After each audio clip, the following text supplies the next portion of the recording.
Wow. Hey, Fantasy buddy. baseball. So here's something I did. I'm Why are we getting you talking out of the about blue. this? I Why know are I'm we getting talking you. about this? Because we are in October, right? Yes. So now we are in the heat of baseball. Yeah, the baseball with meaning, which our fantasy baseball this year didn't have. Yes, so we had a conversation a few months ago about fantasy baseball, and I was just listening back to it. And I was like, I am so stoked. I am going to win the consolation bracket. Or I said that I did win the consolation bracket. Which means nothing. But you know where I ended up again this year? Where? The consolation bracket. Did you really? Yes. I played Lee Moore, and he was winning 12-0, but he was not going to get his His pitching. minimum innings. And so I'm pretty sure we went 6-6. So I don't know what the tiebreaker is for that. So here's the funny thing. Zach Conde, who is in our building here with Servant Life. Zach is the executive director of Servant Life, a partner ministry that we love to serve with. The last game of the season, if Zach doesn't meet his minimum innings, I win and go to the playoff. Yeah. And I told him, sit a pitcher. Like, do that for me. And he did not. He did not do it. Because he's a gamer. I know, but he like, was going through anyway. He was going to win anyway. Yeah. It didn't hurt him, and I was asking for some unethical, illegal action on his part. And for some reason, he didn't want to do that. I feel so like I that missed can the be playoffs abused as well. a lot, by the way, in I know. fantasy baseball. Like hey man, I just Hey, need to could win you just this do week. this? Yeah. Well, have you wondered that we have two brothers in our league? Have we never, you know that happens. Oh, it has to. And one of them is in a championship game. Again, Here's the truth about again, by the fantasy way. baseball, by the way. No one cares about your team. So Yeah. this banter right here, Nobody Nobody cares about. cares. But you know what they do care about is October. That's right. And so what we're talking about today is Christmas in October. And it's like, what? I know. Like Christmas comes earlier every year. I have I have a thing in my family, and this is true, that I will not listen to Christmas. My family, my son wants to listen to Christmas music today. And he wants to listen to it in July. Yeah. And I'm like, guys, there's a window to listen to Christmas music, and it's after Thanksgiving until Christmas Day. I'm So a I'm traditionalist. the same boat. I'm a right? traditionalist, right? But your wife, she does creative Yeah. Pinterest, Instagram. Yeah, like decor. that's her big gig. Like for her to be ahead of it, like Thanksgiving for her was last month. Yeah, so she set up a photo shoot in our house for Christmas in September. Yeah. That's what And I broke it right back down, which means I set it up. Yeah, exactly. But as we talk about Christmas in October for youth ministry, I just want us to pause and talk about it. Here's where I want to set it up.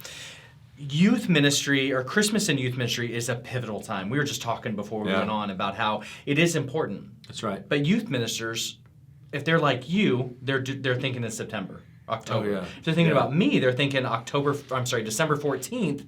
Maybe I should do something for Christmas stuff. Yeah, and so that's true. here's the challenge: is how do you position your youth ministry in such a way to take advantage of the Christmas season? Yeah. What are some things that we know to be true about the Christmas season? Yeah, I mean, and just before we even get started, I think your main point is you got to start that work now. Yeah.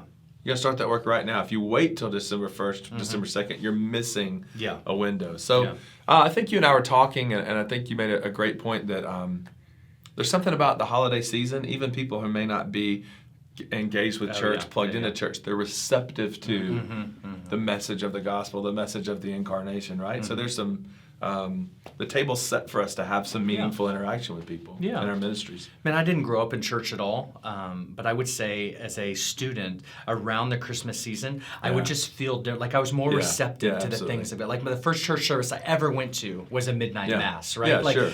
I It had felt no like a business thing being to do. there. But because my heart was open and warm to it. So in youth ministry, what are some things that youth ministers do during the Christmas season? I know a lot of the youth pastors we work with, they'll do Christmas games. I mean, Christmas that's something. games for sure. Probably your Wednesday nights or whatever your midweek is. Got a Christmas theme to it. Some sort of Bible teaching, right? Yeah. So maybe a series on like the birth of Jesus or who are these wise men anyway? Like, and to me, usually that'd be a people are good using series. I think most youth pastors that we work with, it's more than just one Sunday, right? They'll kind of build those Sundays up or Wednesday, whenever they do it. But you're right, it's like a series of teaching. But the principle there is that we're taking that seasonality and the message of the incarnation, we're giving it a little bit more time to breathe. Yeah, that's good. You know? So speaking of that, I would say working with youth ministers recently, and we were at an event in Kansas City, and you taught a lot about Scripture, and the feedback that I got, and I'm putting words in your mouth, but I think just a briefing, is youth workers are hungry for resources to help put the Word of God into the lives of students, or into the hands of students at least, or the possibility. Is that right? Yeah, and I think that's exactly right, and I think the other takeaway that you and I've processed since then was they're hungry for a plan. Yeah. You know, they're That's hungry good. for a framework like, hey, I kind of have a sense of what it means to teach well. You know, I kind of understand the sense that the Bible is to be central in our youth ministry, but what's that plan? And I think that's one of the things you and I wanted to impart as we begin to think about Christmas, is that it is important, even this window of like Christmas content, to have a plan. How are you going to spend that window you have to focus on Christmas? How are you going to organize your thoughts around that, especially as it comes to teaching? Yeah, and some of our friends, they're going to do, maybe with their church, they do an Advent series together. And so that's Whole a church, resource. yeah. The whole church. Others are going to do devotionals that maybe they write or the week leading up to Jesus' birth, right? Yeah. Or that little season, and they go through the story of Mary and Joseph. And so this could seem like a shameless plug, and I don't want it to. We do produce, I mean, we have for years. That's right. A Christmas devotional. Yeah, it's one of the bigger things one of the bigger ways we partner with churches. And the interesting thing about this is where we see the widest range of like denominational affiliation. That's I mean, true. we really have a lot of, and what that says to us is this is really meeting a need across the board. So whether you do the YM360 Christmas devotional, which we would certainly love for you to do, or another one, you know, just whether it's something from YouVersion or you know, a digital devotion from YouVersion or something like that. It is important to have a plan, know what you're going to do, and you and I were even talking about some of those best practices for putting that type of plan in place. Yeah. So for number one, we would implore you and charge you, I guess, to get Bible reading in this season because students are receptive to it. Yeah, that's right. And we know it's important, right? Yeah. And so with that, how would you get a launching pad? I came up with a few of these, right? So a plan, one is to communicate your vision. How important is it to communicate a vision in this situation? Yeah, here's what we're going to do. It's huge because you know, if you don't think about it till the first week of December, you've probably already missed that first week in Advent, right? True. Okay, catching up on the second week of Advent, guys.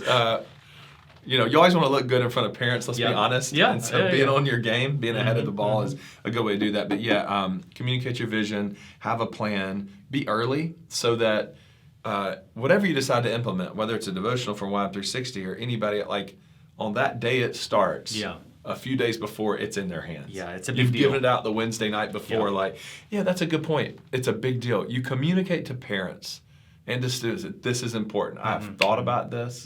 You know, I've planned it. And here, before it even starts, I've got all my ducks in a row. That's a big deal. There's something unique about the YM360 Christmas devotional. And the reason why we're talking about it in generic terms is because we don't want to tell you what the title is yet. Yeah, we're not ready. We're close. We're close. We're close. We're really close. But part of this part of this would be making a plan and making it a big deal. Is how many times have you heard in church or other places somebody make a big deal about it, and then once it happens, you're like, that's it? Yeah, or even worse, right? Even worse, they say, we're going to do this, we're going to do this, and you don't do it. Yeah. Right? Because you haven't, or you're late. Yeah, you know? yeah. So a get big out in thing front of of this it, right? is Communicate something your that's vision. unique about this is that this isn't just a student devotion. That's right. There also is something for families to do together. So it's almost like the student can come out of their bedroom and say, hey, Mom, hey, Dad, today we're doing one together. Yeah, there's a family component for Christmas and Christmas Eve. We also have a lot of families do these. And I'm sure that would be true for whatever resource you use. You gather around the table together. So communicating your vision is very important. You and I mentioned sort of building that framework of accountability. Yeah. So informing parents about it, making sure that you're not just handing that resource to students and then like what we know about it, about 20% of them will take it home and read it. There's about another 60% they'll take it home and never read it. Okay. There's another 20% you'll be picking them up in the back of the room. Right? Okay, fair enough. It didn't even make it, Did that equal 100%? It's 20, 60, 20? Yeah, it did. Didn't she say 60, 20, 20? Perfect. I never know. Yeah, that was pretty good. I was an English major, not a math major. So one is, and then another is follow up with encouragement, right? So along the way, second weekend, how's it going? This is what I got in it. So you're sharing that. Maybe even have a student share about their... Yeah.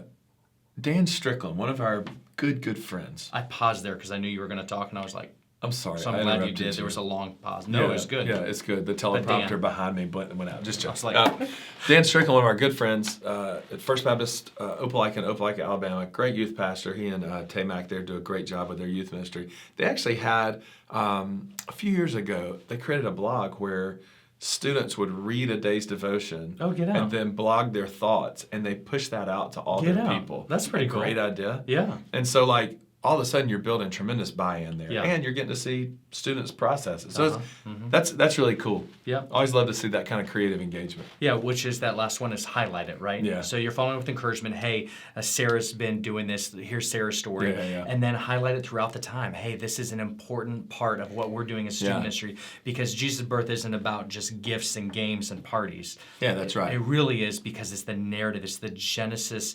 It's not even the genesis of Jesus. It's the continuation of the narrative of God's redemptive plan for us. And the cool thing is, if you build that, if you celebrate those wins, if you highlight, that was your word, what happens is next year, kids begin to rally around even more. You actually build buy-in for. So in September, they're going to say, "Hey, we doing this. We don't even have to have this October again." Yeah, that's right. So anyway, what you do matters, right? Thank you so much for investing in the lives of students. Here at YM360, we're honored to serve you and serve you relationally. If there's anything you need, chat in, write an email, send up a smoke. I was going to say smoke flare. Snapchat us, no.